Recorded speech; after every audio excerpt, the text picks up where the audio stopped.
आज जरा पहले वाले पैसेज पे हैं, ये जरा ट्रू फॉल्स करने हैं आज। ठीक है जी, ये आपका पेज बनेगा 70। समझ ऐसे भी इसमें एक पर्सन आपका रिवर्स भी हो जाता है। रिवर्स से क्या मतलब है आपका? मींस कि जो बात बात वाला क्वेश्चन होता है उसका आंसर पहले उन्होंने बताया है।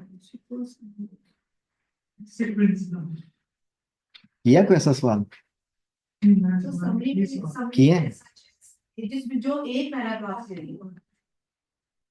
समटाइम्स ना एक पैराग्राफ में एक थर्ड पैराग्राफ लाइन से आंसर होता है वन क्वेश्चन का और सेकंड का उससे ऊपर होता है। ऐसा मॉक टेस्ट में भी हुआ ना लास्ट जो पैरा था पैराग्राफ वो उन्होंने एक सवाल किया हुआ था कि 7 में लोकेट है ठीक है। और वो पैराग्राफ था 9 7 में कोई और पैराग्राफ।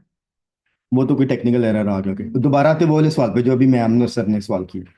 अच्छा, आपने जिन पेपर्स का आप जिक्र कर रहे हैं, अगर फर्ज करें एक क्वेश्चन किया आपने, वो पैराग्राफ 4 में आ गया, और उसके बाद क्वेश्चन नंबर 5 आपने किया है, वो पैराग्राफ 3 में चला गया, पीछे चला गया बजाय आगे जाने के। उसके बाद उसे अगला सवाल किया था, वो आगे था कि पीछे था? एक ही पैराग्राफ में से पहले अगर हमने थर्ड क्वेश्चन का आंसर निकाल लिया अब फोर्थ का जो है ना वो थर्ड के बाद में नहीं वो ऊपर है मैं पहले समझ गया, बजाय आंसर इधर आने के आंसर पीछे पीछे जा रहा है। पीछे मतलब फोर्थ का समटाइम्स होता है वो सिर्फ टेबल्स टेबल्स का ठीक है, ये उस सूरत में जिसमें एक ही आंसर है मेरे पास, मैं देखना चाह रहा हूँ आप में से किसी को पता है इसका कि क्या है ये। ठीक है, ये कोई प्रिंटिंग एरर नहीं है, कोई टेक्निकल एरर नहीं है, जो आपने बात की थी वो एक डिफरेंट है। क्या कहते हैं इसको?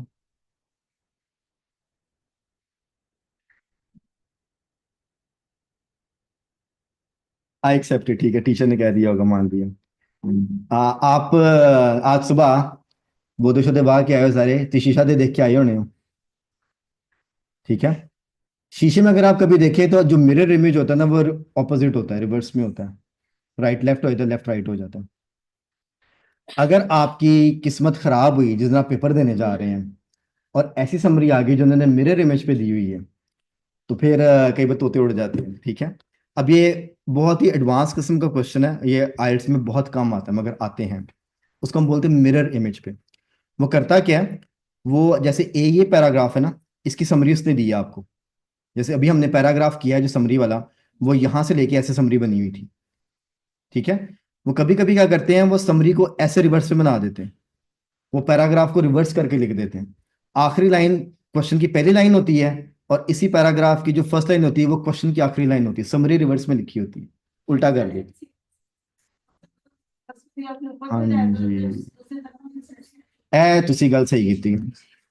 ठीक है, आंसर सीक्वेंस में mirror image आ गया, just going to be reverse, and if it's like straight away image, but it's a rare occurrence in IELTS। ठीक है, एडवांस लेवल पे बहुत एडवांस नहीं करना चाहिए, बस मेरा ख्याल है उस दिन आपकी किस्मत खराब है।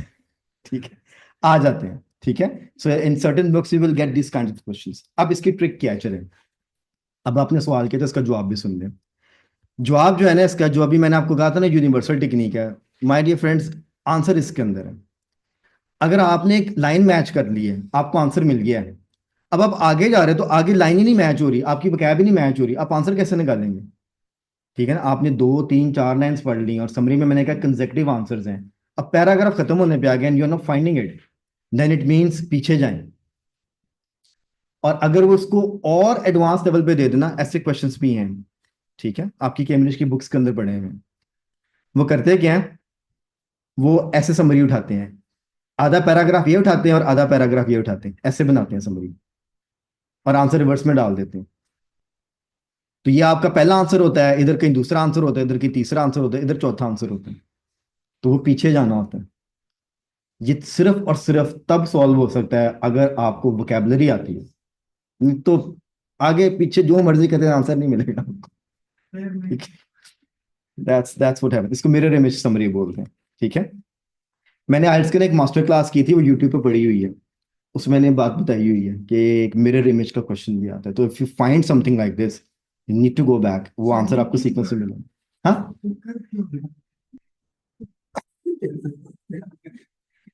अच्छा सवाल है। यार statement. मैं आपको बताता हूँ, मैं आपको, ठीक है, उसमें होता क्या, sometimes the article is easy, उसकी वोकैब बड़ी इजी होती है, समझ आ रही होती है। अभी आपने जो स्टोन हेंज वाला किया ना, इसमें ठीक ठाक मुश्किल वर्ड्स लिखे हुए हैं, इवन ये फर्स्ट पैराग्राफ है, मगर कई बार आर्टिकल बड़ा इजी होता है, वो इसे थोड़ा सा ट्रिकी करने के लिए इसको आगे पीछे कर देते हैं, वो देखते हैं कि स्टूडेंट को कितनी को वोकैब समझ आ रही है। That is the only reason I prefer reading, I don't prefer skim and scan, that is the only reason. आप सीक्वेंस में आ रहे हैं ना, तो सब समझ आ रहा होगा कि क्या हुआ, ठीक है, बस स्पीड होनी चाहिए आपकी। हाँ जी, इस पे बात कर लें अब, डन हो गया जी। अब हमारे एमसीक्यूज पे, एमसीक्यूज की टेक्निक क्या है, ये सिंपल एक एमसीक्यूज टाइप क्वेश्चन है। आपके पास तीन ऑप्शंस अवेलेबल होती हैं, और हर स्टेटमेंट को एक ही ऑप्शन लगती है, जैसे एमसीक्यूज में हम एक ही आंसर निकालते हैं, ए बी या सी। यहाँ पे उन्होंने उसको ट्रू फॉल्स या नॉट गिवन कर दिया। जो टेक्निक मैं आपको बताऊंगा अभी, वो येस नो नॉट गिवन के लिए भी सेम है और ट्रू फॉल्स के लिए भी सेम है, सेम टेक्निक, दोनों क्वेश्चन एक ही तरह से होते हैं। इन्होंने आगे उसकी डेफिनेशंस लिखी हुई हैं, अगर आपने ये पढ़ ली और आपको समझ आती हैं तो दैट्स वेरी गुड। अगर नहीं समझ आ रही तो मैं इसका एक छोटा सा एक मैंने अपना एक मैथमेटिकल फॉर्मूला बनाया हुआ है, वो मैं आपको बताता हूँ, तो maybe it makes more sense to you. किसी भी स्टेटमेंट को अगर आपने ट्रू करना है, तो वो 100%, 100% समझते हैं, 100%, परसेंट किधर गया मेरा, हाँ, नहीं नहीं, तो मैंने भी लगाना, 100% इंफॉर्मेशन मैच होगी। जो स्टेटमेंट नीचे लिखी है ना, वो पैराग्राफ में जाके 100% मैच हो जाएगी, ठीक है। 100% से मैच से मेरा मतलब क्या है, सेंस, मैं वर्ड्स की बात नहीं कर रहा। आपने ये नहीं समझना कि जो वर्ड्स यहाँ लिखे वही वाले वर्ड्स वहां लिखे होंगे। अभी आपने मेरे साथ फिलिंग द ब्लैंक्स की और हमने उसकी जो वोकैब मैच की है, हमने उसको एक्चुअली जाके जब मैच किया तो वो 100% मैच हो रही थी। 100% मैच हुई है तो हमें पता लगा है कि कौन से वर्ड्स ऑलरेडी लिखे हुए हैं, चाहे वो डिफरेंट फॉर्म में लिखे हुए हैं, और कौन सा वर्ड मिसिंग है जो कि आंसर है। अब यहां पर हमने आंसर तो ढूंढना नहीं है, कोई ब्लैंक तो फिल नहीं कर रहे हैं। इसका मतलब है कि जो स्टेटमेंट 9 है या क्वेश्चन नंबर 10 है, ये पूरी की पूरी स्टेटमेंट वहां पे लिखी होगी, सिंपल जाके वोकैब मैच करनी है। और अगर सारे वर्ड्स मैच हो जाते हैं और जो वर्ड्स का मतलब यहाँ पे बन रहा है वही इसका बनेगा, it means 100% sense is same, वो स्टेटमेंट हमेशा ट्रू होगी, एक भी वर्ड नहीं छोड़ेगा, वो पूरी सेंस क्रिएट करेगा। That is the trick. अभी करते हैं, आपको समझ आ जाएगा। अगर तो स्टेटमेंट फॉल्स है, अब इसमें ट्रिक क्या है, ये भी 100% मैच होती है, टिंग टिंग, ये भी मैच होगी, क्योंकि अदरवाइज स्टेटमेंट फॉल्स हो ही नहीं सकती है, सेंस भी मैच होगी, एवरीथिंग, ठीक है। बस ये किसी एक वर्ड के साथ कॉन्ट्राडिक्ट कर जाएगी, उलट जो इस स्टेटमेंट में लिखा है ना, जिसको मैच कर रहे हैं, सारी बातें एज इट इज लिखी होंगी, किसी एक जगह पे उसने नो, अन, इन ऐसे कोई वर्ड क्रिएट किया होगा, या जब उसकी सेंस करेंगे तो वो एक की पॉजिटिव सेंस है तो एक की नेगेटिव सेंस बनेगी, ऑपोजिट हो जाएगी। कॉन्ट्राडिक्ट नहीं समझ आ रहा तो ऑपोजिट के वर्ड जेन में रख लें। मैच 100% होना चाहिए, वरना स्टेटमेंट फॉल्स हो ही नहीं सकती है। तो ट्रू हो या यस हो, फॉल्स हो या नो हो, trick is this, statement has to match 100%, वो वहां पर पूरी बात लिखी होनी चाहिए। ट्रू में सेम सेंस में होती है और नो में ऑपोजिट सेंस में होती है। और जब आपका मिसिंग लिंक होता है, ये स्टेटमेंट कभी भी 100% मैच नहीं होती, नेवर मैचेस 100%। कोई ना कोई बात मिसिंग होगी, अगर मिसिंग होगी तो ना वो ट्रू हो सकती ना वो फॉल्स हो सकती है, फिर वो 100% आपकी नॉट गिवन होती है, क्योंकि वो बात कोई ना कोई मिस कर देता है बीच में से, चाहे वो एक वर्ड ही मिस कर दे, सेंस नहीं क्रिएट होगी, ठीक है। ये इसका एक फॉर्मूला याद रखना, फिर जो है ना आपको जरा सेंस बनानी आसान हो जाए। अगर आपको लग रहा है स्टेटमेंट ट्रू है, आप उसको काउंटर चेक करने यार, क्या ये सारी बातें जो ये स्टेटमेंट में लिखी हैं, पैराग्राफ में भी लिखी हुई हैं, लिखी हैं तो ओके, थ्योरी समझ आ गई है। अब इसको अप्लाई करके देख लेते हैं, ठीक है। आर्टिकल हमने ऑलमोस्ट सारा पढ़ लिया होगा, मैं आपको पहले क्वेश्चन का रेफरेंस दूंगा, बाकी क्वेश्चन सीक्वेंस में ही होते हैं, मैं आपको बस बता दूंगा कि ये इसका आंसर कहाँ पे है, ठीक है। ड्यूरिंग द थर्ड फेज, ये सेकंड पेज का फर्स्ट पैराग्राफ है, ठीक है। जो आपका सेकंड पेज है ना इस आर्टिकल का, उसका जो फर्स्ट पैराग्राफ है, क्या बनता है पैराग्राफ, ई, एफ, ले जी, इसका आंसर एफ से स्टार्ट हो रहा है, मुझे बस बताइए स्टेटमेंट नंबर 9 ट्रू है फॉल्स है कि नॉट गिवन है, that's what you need to tell me. अच्छा दूसरों को भी कर लेंगे।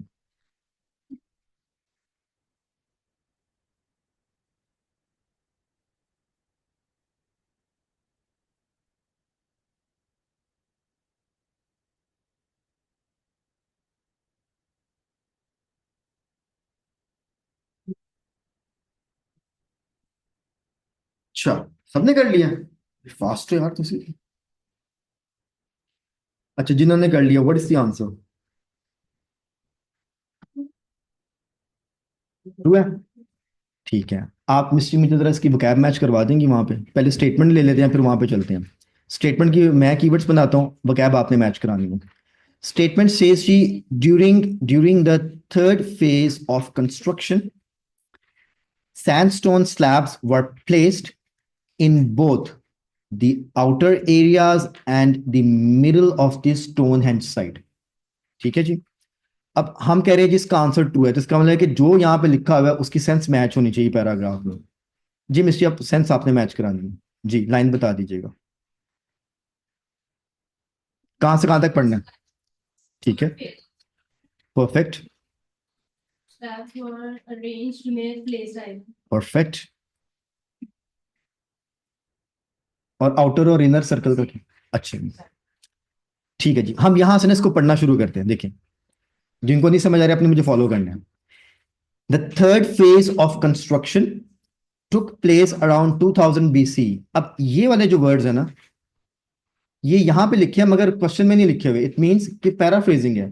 तो पैराफ्रेजिंग में कम और ज्यादा होता है, हमने कल भी सीखा राइटिंग के अंदर। ठीक है, at this point sandstone slabs known as sarsens, ये अगेन उसने एक एक्स्ट्रा इन्फॉर्मेशन दी हुई है, were arranged into an outer crescent और रिंग। ठीक है जी, क्रेसेंट का मतलब पता है ना, आधा चांद जिसको बोलते हैं क्रेसेंट। ठीक है, बोलते हैं किसी को चांद, ठीक है पूरा चांद बोलते हैं। ठीक है जी, आधा चांद नहीं तो पूरा चांद, ठीक हो गया। आउटर क्रेसेंट और रिंग, रिंग तो हो गया पूरा। इसका मतलब है कि जो भी स्टोन है जो उन्होंने डेवलप किया उसके आउटर की बात कर रहे हैं।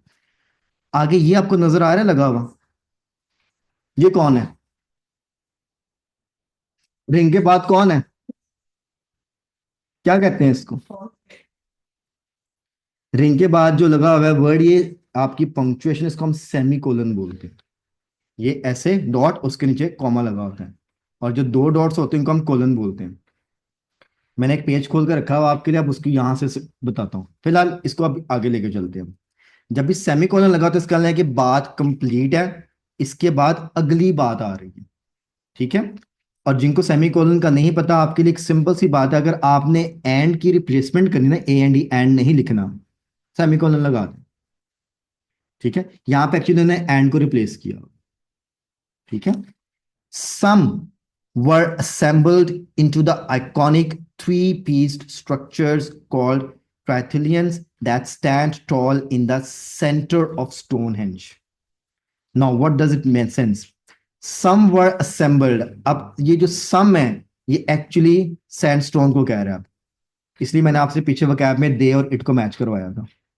ठीक है, some were हम कहते हैं जी sandstone were assembled into the iconic three-pieced structure। सिर्फ तीन ही थे जो कि बड़े बड़े थे। ट्राइथिलियंस मींस तीन, ट्राई मींस तीन, that stand in the centre of Stonehenge. Centre means inner, और आउटर उसने यहां पे ऑलरेडी लिख दिया। अब आपकी सारी वोकैब मैच हो गई है। आपके क्वेश्चन स्टेटमेंट में लिखा है जी, during the third phase of construction sandstone slabs were placed in both the outer areas and the middle। Middle को उसने यहाँ पे सेंटर क्या है और आउटर को एज इट इज लिखा हुआ।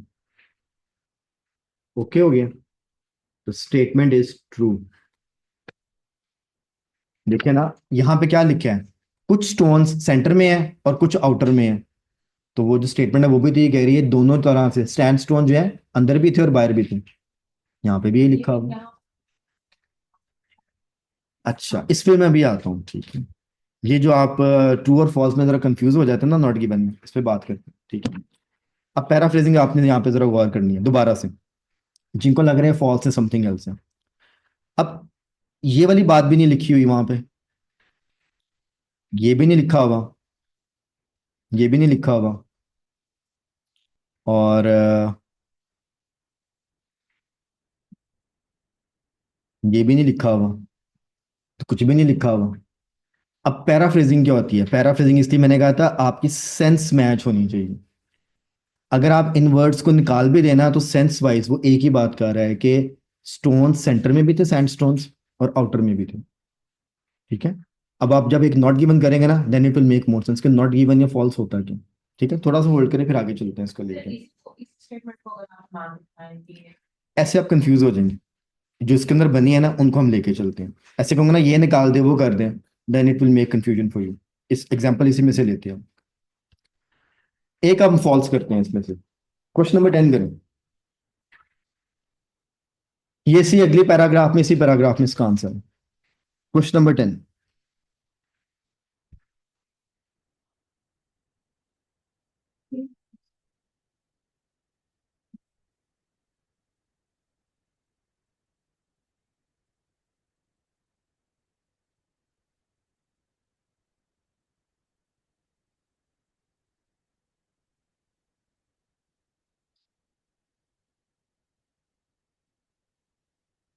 सेम पैराग्राफ में इसका आंसर है, आखिरी 2-3 लाइंस के अंदर।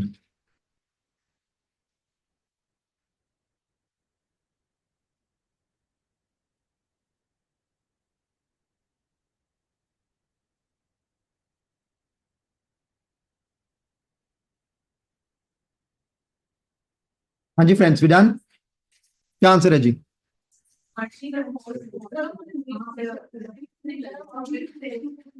डन हो गया, फॉल्स इसका आंसर है। चलिए इसके कीवर्ड्स बनाते हैं। ठीक है, मैं इसको सॉल्व करूंगा, आपने मुझे फॉलो करते जाना, वोकैब भी मैच करते हैं। Statement says she there is scientific proof that the blue stone stood in the same spot until approximately 1600 BCE। ठीक है जी, वो कह रहे जी हमारे पास प्रूफ है इस बात का, स्टेटमेंट में ये लिखा होगा। ठीक है, साइंटिफिक थ्योरी है कि जो ब्लू स्टोन्स थे वो एक ही जगह पे रहे, उसको आपने मूव नहीं किया। कब तक? Approximately 1600 BC। That's the statement is saying. हमने जाके मैच करना है कि क्या ये स्टेटमेंट एज इट इज वहां पे मैच हो रही है सेंस वाइज के नहीं हो रही है। अगर हम इसको यहां से कंटिन्यू करें,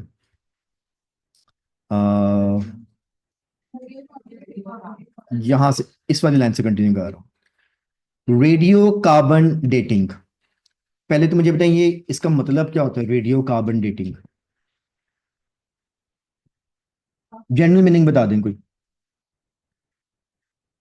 वीडियो कार्बन को यूज करके ना उनका वो एनालाइज किया जाता है कि कितना पुराना है। ठीक हो गया। आप वैसे डॉक्यूमेंट्रीज देखते हैं अक्सर, ये नेशनल जियोग्राफिक हिस्ट्री वगैरह पे डॉक्यूमेंट्रीज पे लगती हैं। अगर नहीं देखते ना तो वीकेंड पे एक अपना टाइम रखा करेगा, मैंने आज एक डॉक्यूमेंट्री लास्ट में देखनी है। अंटार्कटिका पे इधर उधर बड़ी सर्चेज होती हैं, अगर वो कहते हैं ना जी ये दरख्त इतने हजार साल पुराना है, तो ये कैसे पता लगता है? Radio carbon dating is a scientific method.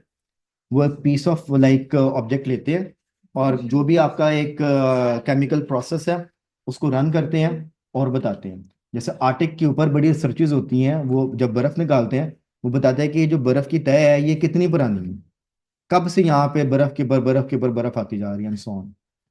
Radio carbon dating is actually a scientific method. वहां पे लिखे साइंटिफिक मेथड, यहाँ पे एक्चुअली उसने इसको पैराफ्रेज किया।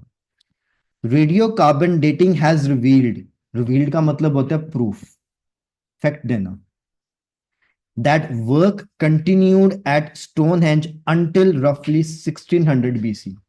ठीक है जी, यहां तक तो बात मैच होगी कि जी काम चलता रहा वहां पे, ये भी मैच हो गया, साइंटिफिक भी मैच हो गया। मगर बात थी कि ब्लू स्टोन्स मूव हुए हैं कि नहीं हुए हैं। यहाँ पे लिखा with the blue stones in particular being repositioned multiple times.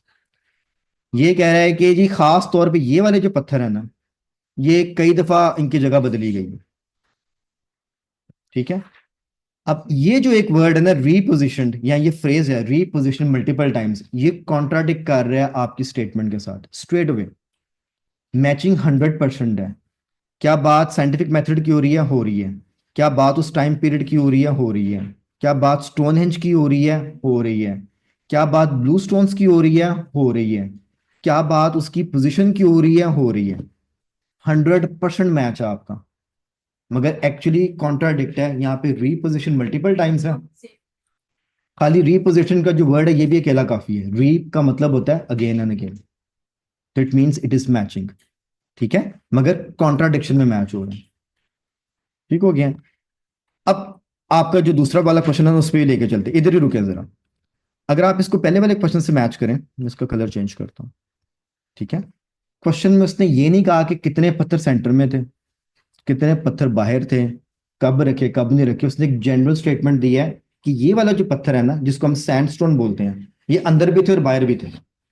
ये बात लिखी है पैसेज में कि नहीं लिखी है? ये बात लिखी है, मगर यहाँ पे क्योंकि पैसेज में डिटेल होती है, वहां पे वो सिंगल स्टेटमेंट है। तो जब आप पैराफ्रेज पे आते हैं तो ऑब्वियस उसने इसमें ज्यादा इंफॉर्मेशन दी होती है। That is where you need to understand कि ओवरऑल जो मेरे सेंटेंस के अंदर लिखा है वो वाली बात यहाँ पे है कि नहीं है। अगर सेंटेंस में कोई चीज स्पेसिफाई की हुई है, जैसे उसने इसमें पोजीशन को बड़ा स्पेसिफाई किया है, उसने ब्लू स्टोन्स को स्पेसिफाई किया है, तो वो हमें मैच होता भी नजर आ रहा है कि यार ये कॉन्ट्राडिक्ट हो गया। सो दैट इज द डिफरेंस कि जब आप सेंस क्रिएट करते हैं। अभी एक दो क्वेश्चन और करते हैं और क्लियर हो जाएगा। 9 एंड 10 आर ओके? ठीक है। क्वेश्चन नंबर 13 करिए, पैराग्राफ जे में है, नंबर 13। नहीं करना है 11 में, 13 करना है। पहले 13 करे तो सही, फिर 11 पे आते हैं। क्वेश्चन नंबर 13 पैराग्राफ जे, इसको सॉल्व करें जरा।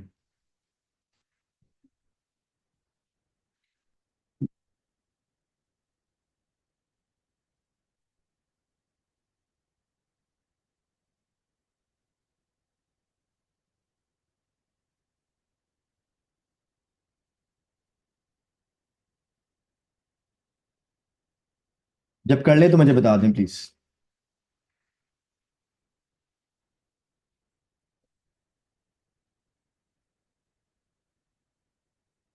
जे J J for Jack, J में।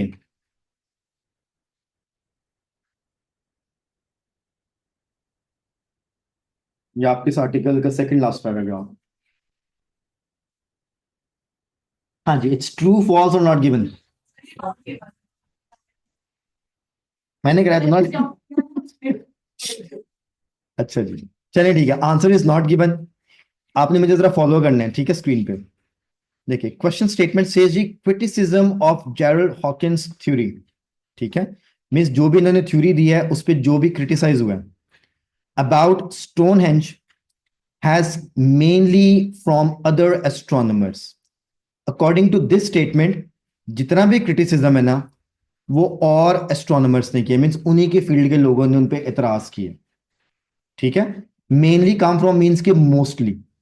अब ये स्टेटमेंट कह रही है, हमने इसको कंफर्म करना है कि ये ट्रू है फॉल्स है, कि इसकी बात ही नहीं हुई है। अब चलते हैं पैराग्राफ जे पे और जाके इसकी वोकैब मैच करते हैं। ओके जी, यहां पे लिखा है जी in the 1960s the astronomer Gerald Hawkins, keyword match होने शुरू हो गए। जेरल्ड हॉकिंस की बात हुई है, ये भी एस्ट्रोनॉमर है, और की लाइन में भी एस्ट्रोनॉमर्स का जिक्र है। इन्होंने सजेस्ट क्या किया, suggested that the cluster of megalithic stones operated as a form of calendar with different points corresponding to astrological phenomena such as solstice, equinox, and eclipses occurring at different times of the year। ये तो इन्होंने theory दी है, अभी तो criticism की बात नहीं है ये। वैसे आपको पता है इनका मतलब क्या है? Solstice, equinox, eclipse. एक्लिप्स का तो पता होगा, ठीक है। इक्विनॉक्स उसको बोलते हैं जब आपका दिन और रात इक्वल हो जाता है, मीन्स जितना लंबा दिन होता है उतनी लंबी रात होती है, इक्वल ड्यूरेशन हो जाता है।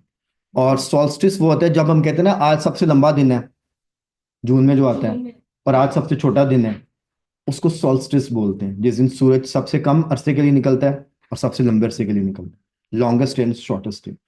ये एक्चुअली क्योंकि कैलेंडर की बात कर रहे हैं, तो ये जेरल्ड हॉकिंस की थ्योरी है, उन्होंने कहा जी ये इसलिए यूज होता होगा। ठीक है जी। अब आ गया जी वाइल। जब वाइल का वर्ड आता है वैसे कंपेयरिंग वर्ड होता है, अब कंपैरिजन स्टार्ट हो गया। While his theory has received a considerable amount of attention. Considerable means कि मेनली इसको अटेंशन मिली है over the decades. Critics maintain, अब उन्होंने critics का reference दे दिया, maintain that Stonehenge builders probably lacked the knowledge necessary to predict such events, or that England's dense cloud cover would have obscured their view of the skies. ये उनका एतराज है. पहली 3 लाइनों में थ्योरी है, अगली 3 लाइनों में एतराज है.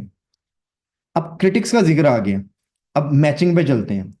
बात स्टोनहेंज की हो रही है, यस. बात जेरल्ड हॉकिंस की हो रही है, यस. बात हो रही है कि इसका पर्पस क्या था, यस. सारी बातें मैच हो गई हैं. क्रिटिसिज्म हुआ है, यस. क्वेश्चन में था कि क्रिटिसाइज एस्ट्रोनॉमर्स ने किया. यहां पे क्रिटिक्स कौन है उसका रेफरेंस नहीं है. इतराज तो है मगर इतराज किया किसने, ये नहीं है. Just one astronomer word missing है यहां पे according to the statement. Astronomers, यहां क्या लिखा था, it says criticism of Gerald Hawkins' theory about Stonehenge has come mainly from other astronomers. सिर्फ एस्ट्रोनॉमर्स के वर्ड मिसिंग है, बाकी सारी स्टेटमेंट मैच हो रही है. Just one word missing. तो जब मिसिंग आ जाए तो ना तो वो ट्रू हो सकती ना फॉल्स हो सकती है, स्ट्रेट में नॉट गिवन हो जाएगी. क्योंकि मैचिंग पहला है. मैचिंग के बाद आपने देखना है कि अब ये सेम सेंस में बात हो रही है कि ऑपोजिट में बात हो रही है, तब वो फॉल्स और नॉट गिवन में जाती है. अब फर्क पता लगा तीनों का कि मैचिंग में 100% सेंस मैच, फॉल्स में कॉन्ट्राडिक्शन, और नॉट गिवन में at least something is missing. Something एक ही चीज होती है, और जो कॉन्ट्राडिक्शन होती है उसमें भी एक ही वर्ड होते हैं. That's why this question becomes very tricky, क्योंकि एक एक वर्ड से स्टेटमेंट अपना स्टेटस चेंज कर देती है. फॉल्स में चली जाती है, कभी नॉट गिवन में जाती है. हाँ जी, आगे गुड. 2 क्वेश्चन रह गए, ये भी कर लेते हैं. ठीक है जी, ये दोनों आप करें और फिर हम इस पे बात करते हैं. हार्डली आपके पास 3 मिनट्स हैं. क्वेश्चन नंबर 11 एंड 12 दोनों करें. 11 का आंसर पैराग्राफ जी में है और 12 का आंसर पैराग्राफ एच में है. जी और H.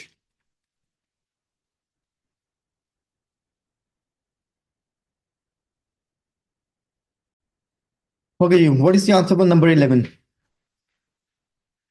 Okay, the people are saying false is correct answer. And what about number 12? It's true. True. Perfect हो गया जी. 11 is false and number 12 is true. जल्दी से इसको सॉर्ट आउट भी कर लेते हैं. यहाँ पे लिखा है John Aubrey's claim about Stonehenge was supported by 20th century findings. जो भी ये दावा कर रहे हैं रिसर्चर, वो 20th सेंचुरी की जो फाइंडिंग है उसके साथ उसको सपोर्ट मिल रही है. ठीक है, तो इसको देखते हैं कि मैच हो रहा है कि नहीं हो रहा. पैराग्राफ जी मैंने कहा है. जी कौन सा बनता है पैराग्राफ? सेकंड. ठीक है जी. Okay, I read it quickly. यहाँ पे लिखा है जी, but who were the builders of Stonehenge? In the 17th century, archaeologist John Aubrey made the claim that Stonehenge was the work of Druids who had important religious, judicial, and political roles in Celtic society. ठीक है, आपके आइल्स के paper में अगर कोई भी word आए ना उसके साथ ये हिस्टोरिक लगाओ, इसका मतलब होता है कि उसका मीनिंग उन्होंने उसी पेज के नीचे लिखा होगा. इसको फुटनोट्स बोलते हैं. ठीक है, सेल्टिक उन्होंने बताया कि एक ट्राइब है. ये तो उन्होंने एक अपनी थ्योरी दे दी है. तो अगेन उन्होंने थ्योरी दी. अब देखना है कि according to statement 20th century की फाइंडिंग इसको सपोर्ट करती है कि नहीं करती है. This theory was widely popularised by the antiquarian William Stukeley who had unearthed. कितना खूबसूरत वर्ड लिखा हुआ है, अनअर्थ्ड. क्या मतलब है?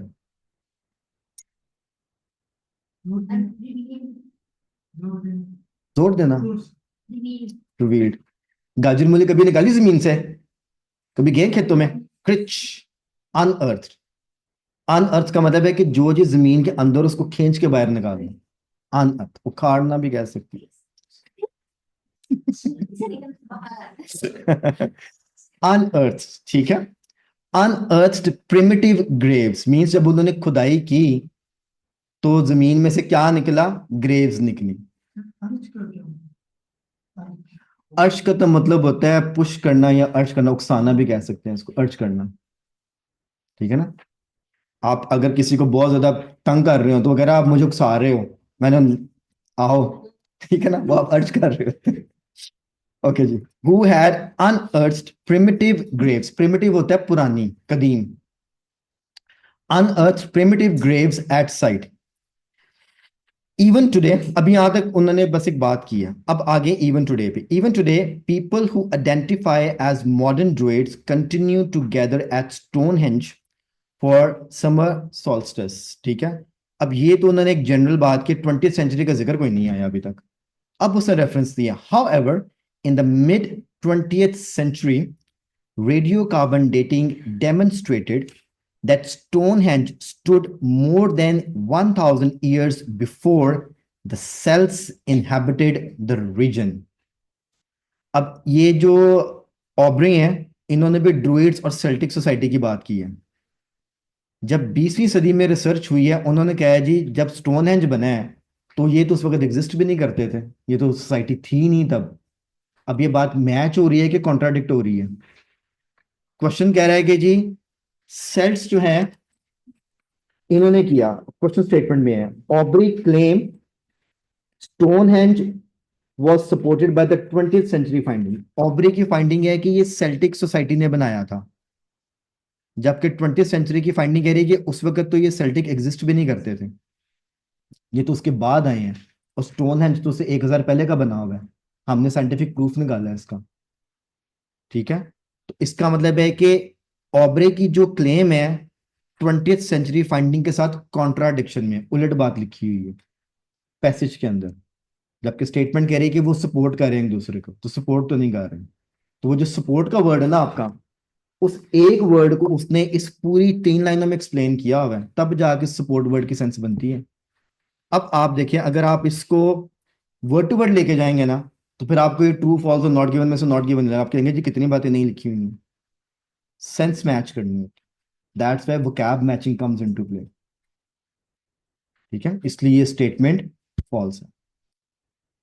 और जी क्वेश्चन नंबर 12, आंसर हमने इसका लगाया है ट्रू। इसको जल्दी से वाइंड अप करते हैं। Objects discovered at Stonehenge seem to indicate that it was constructed by a number of different group of people। जो भी उनको खुदाई के साथ चीजें मिल रही हैं, उससे साबित ही हो रहा है कि डिफरेंट सदियों में या डिफरेंट टाइम पीरियड्स में मुख्तलिफ लोगों ने इसको बनाया। स्टेटमेंट ये कह रही है, और इसका आंसर क्या है जी, उसी अगले पैराग्राफ में। ठीक है जी, ओके जी, यहां पे लिखा है जी, many modern historians and archaeologists now agree that several distinct tribes, कई मुख्तलिफ कबीले, several distinct tribes of people contributed to Stonehenge, इन सब ने मिलके बनाया, each undertaking a different phase of its construction। और फेजेस की बात वो कर चुका है, कुछ फेजेस उसके कई कई 100 सालों के बाद तैयार हुए हैं। ठीक है, according to the instructions. Bones, tools and other artifacts, अब ये ऑब्जेक्ट्स वाला आपका बुलेट कवर हो रहा है, found on the site seem to support this hypothesis. ये पहली 4 लाइन में एक्सप्लेन हो रहा है कि डिफरेंट कबीले डिफरेंट टाइम पीरियड डिफरेंट चीजें यूज करके इसको बनाते रहे। तो सारी बात मैच हो गई है, आंसर इज ट्रू। हाँ जी, वी गुड। ठीक है, अब जरा बुक्स बंद कर दे, 2-4 बातें करनी, फिर आपको छुट्टी देनी है। Close the books please. Okay जी, इजी हो जाए, इजी होके बैठे सर। ठीक है, just I am gonna take 5 minutes, no more than 5 minutes. अभी मैंने आपको जो ट्रू फॉल्स करवाए हैं, मैंने टेक्निक आपको वही वाली बताई है, वोकैब को मैच करने का। ठीक है, और मैंने शुरू में भी कहा था कि वोकैब मैचिंग प्राइमरी टेक्निक है। माय डियर फ्रेंड्स, अगर सिर्फ वोकैब मैचिंग सीख लेंगे ना, कोई भी सवाल आज सॉल्व कर लेंगे। बाकी सिर्फ उस क्वेश्चन का थोड़ा सा एक आपने इंस्टेंस देखना होता है कि ट्रू में एक फर्दर टेक्निक है, वो मैंने आपको मैचिंग की बता दी है। 100% match and same sense, 100% match contradict, and not 100% match, that is not given. इतनी सी बात पता है, बाकी आपको वोकैब मैचिंग आती है, true false done, filling the blanks done. इसी तरह इसमें आप मैचिंग के क्वेश्चन नहीं है, वो अब अगले किसी वीक में करेंगे। इसी तरह निकलते हैं सारे सवालों में, सिर्फ और सिर्फ वोकैब मैच करनी है आपने। ये सिंगल एक यूनिवर्सल टेक्निक है। इसलिए आज से ही आर्टिकल्स को पढ़ना शुरू करें। जिस वर्ड का मीनिंग नहीं आता, ये मत सोचे इसका मीनिंग ये होगा, अंदाजा नहीं लगाना। आपको जरा सा भी डाउट है ना, open the dictionary, see the meaning, question solve कर रहे हैं, फिर उसकी वोकैब को मैच करें। ठीक है, मैं दावा तो नहीं करता, आई से जो हमने आपको ये लेक्चर बुक दी हुई है इसमें तकरीबन 16 टेस्ट हैं एकेडमिक और जीटी के मिला के। ये मत देखा करें कि एकेडमिक का पेपर है, जीटी का पेपर है। अगर आपने वोकैब तैयार करनी, सारे आइल्स के पेपर हैं, सर पे काम कर लें। अगर आप ये बुक तैयार कर लेना, आप आराम से 7 से 8 बैंड में चले जाएंगे, सिर्फ ये वाली बुक तैयार कर लें। ठीक है, 16 टेस्ट की बात कर रहा हूं मैं, ये नहीं कह रहा कि इस बुक को तैयार करें। कोई से भी 16-20 टेस्ट अगर आपने अच्छे से कर लिए वोकैब मैचिंग के साथ, लिसनिंग के और रीडिंग के, तब हम हाई बैंड की बात कर रहे होते हैं।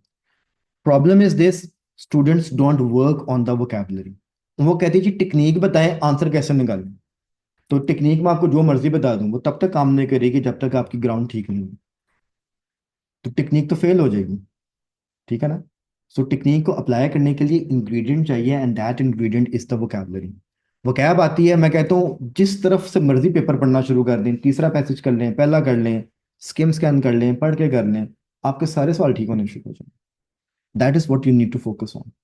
ठीक है, तो जो ऑलरेडी पढ़ रहे हैं काइंडली इस पे फोकस करें, जो पेपर कर लिए हैं उन पे काम करें, जिन्होंने भी स्टार्ट करना है तो डे 1 से इसी पे काम करें, और कोई कॉपियां ना बनाएं अपने ये क्वेश्चन पेपर के ऊपर, इस पे ही वोकैब पे काम करें। ठीक है, so that is our record. वो आपको पता है कि एक ही बुक खोलनी है, इसी में से मैंने रिवाइज करना है। ठीक है, तो सारा कुछ हो जाएगा। कितने अच्छे अच्छे वर्ड्स इसमें लिखे हैं, आपको मीनिंग भी नहीं आते, तो you need to work on the vocabulary. Good. आज हमने मेनली दो तरह के क्वेश्चन से बात की, मगर टेक्निक जो मैंने आपको बताई इससे कोई भी सवाल सॉल्व हो सकता है। अब लेट्स सपोज आप रीडिंग का लेक्चर तो अगले वीक ही होगा। अब मैंने आपको जैसे मैचिंग के सवाल नहीं कराए हैं, मैं आपको आज वो एमसीक्यूज नहीं करवा सका है, और भी कुछ क्वेश्चंस हैं, तो अगर आप ये फ्राइडे को पेपर देते हैं, एटलीस्ट मुझे फिलिंग द ब्लैंक्स और ट्रू फॉल्स सही करके दे दें। ठीक है, मैं आपको चेक इसी क्राइटेरिया पे करूंगा यार, अच्छा इस टेस्ट में 20 सवाल थे फिलिंग द ब्लैंक्स के और ट्रू फॉल्स के, कुल मिला के वो 20 में से 18 नंबर तो दें मुझे। जो बाकी 20 नहीं के, चलो उसके तो हम अगले हफ्ते बात कर लेंगे, तो जो किया है उसको तो रिजल्ट आना चाहिए। Making sense. दूसरा ये, जब आप टेस्ट में आएंगे फ्राइडे को और आप टेस्ट परफॉर्म करते हैं, शुरू शुरू में जो है ना, टाइम को इतना फोकस नहीं करना, कोशिश करनी है कि मैक्सिमम काम हो, मगर 1 घंटे के अंदर कोशिश करनी है कि जो मैंने किया है वो ठीक होना चाहिए। अगर आप क्वालिटी प्रोड्यूस कर गए ना, quantity by the passage of time आपकी आ जाएगी। आज आपको तीसरा दिन है मेरे साथ लेक्चर लेते हुए, मे भी शायद आपको समझ आ रहा हो, मंडे को भी मैंने पूरा टेस्ट नहीं करवाया, I was only able to manage 2 portions. कल भी मैंने सिर्फ इंट्रो पे पूरा लेक्चर गुजार दिया, आज ही मैंने सिर्फ एक क्वेश्चन टाइप पे इतना टाइम आपका ले लिया। मुझे ये लगता है कि अगर एक बात आपको समझ आ गई ना, तो मुझे आपको दोबारा नहीं बतानी पड़ेगी, फिर अगली बात आ जाएगी। और मैं अगर आपको 10 बातें बता दूं और एक भी ना समझ आए, लेक्चर वेस्ट हो गया मेरा। ठीक है, अगर आप ये अपनी प्रेपरेशन में ले आना कि यार आज मैंने सिर्फ इतनी प्रैक्टिस करनी है, मैंने ये सीख लेना है, आपको एक बार नोट्स कंप्लीट करने आ गए, आपकी सारी फिलिंग द ब्लैंक्स ठीक होनी शुरू हो जाएंगी। आपको एक बार एक ट्रू स्टेटमेंट निकालने की कि ट्रू कैसे करते हैं, आपकी ट्रू स्टेटमेंट कभी गलत नहीं होगी, फिर पेपर आपको जो है ना ईजी लगना शुरू हो जाएगा। So I always prefer quality, not the quantity, because quantity comes with the time, but quality is in your hand. Quality पे काम करें, क्वांटिटी खुद आती है। Very good. ठीक है, आज का लेक्चर हम ये भी बंद करते हैं, बाकी फिर इंशाल्लाह कल बात करेंगे।